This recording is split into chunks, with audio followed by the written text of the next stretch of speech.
Trying hard nga ba ang kapamilya actress na si Barbie Imperial sa panggagaya sa estranged wife ni Richard Gutierrez na si Sara Labate?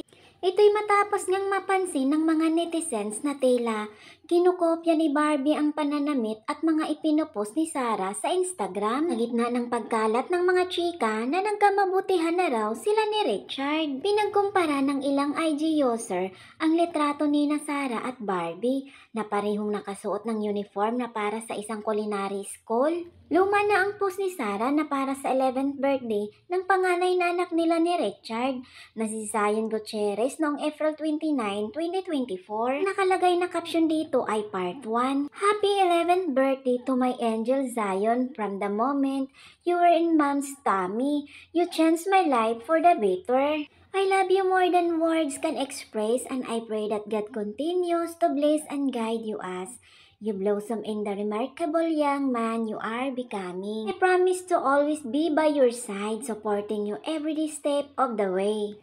I love you to the moon and back, sabi ni Sara. Sa comment section ng IG post ng actress ay may nag-comment na ginagaya raw ni Barbie ang OOTD ni Sara pati na ang pagpasok nito sa Center for Culinary Arts. Entrega ng isang netizens, parang ginagaya ni Barbie si Sara sa white dress niya pati na yung culinary. Pero syempre, Sara pa din maganda.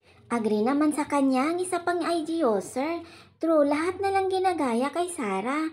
Smile, pose, hobby, super copycat. Bukod dito, talagang binato ng masakit na salita ng netizen si Barbie. Karamihan ay nagsabing wala raw siyang binatbat kay Sara. Mantala, napakomento rin ang nanay ni Sara na si Esther Labate sa usapan ng mga netizen sa pamagitan ng pagpo-post ng 3 laughing with tears emoji.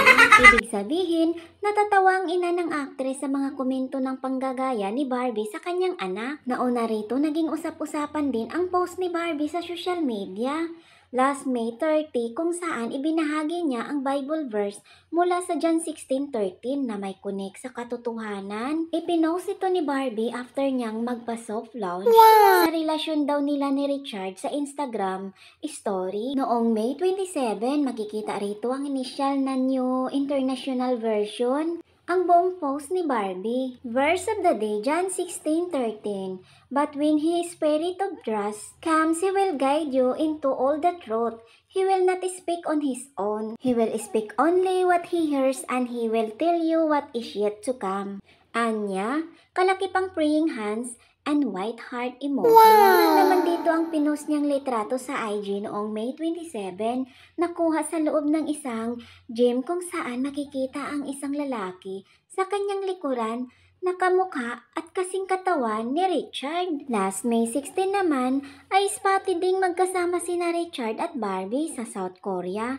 May mga nakakuha ng picture nila together sa may Myeongdong area, isang shopping destination sa naturang bansa. I know you've been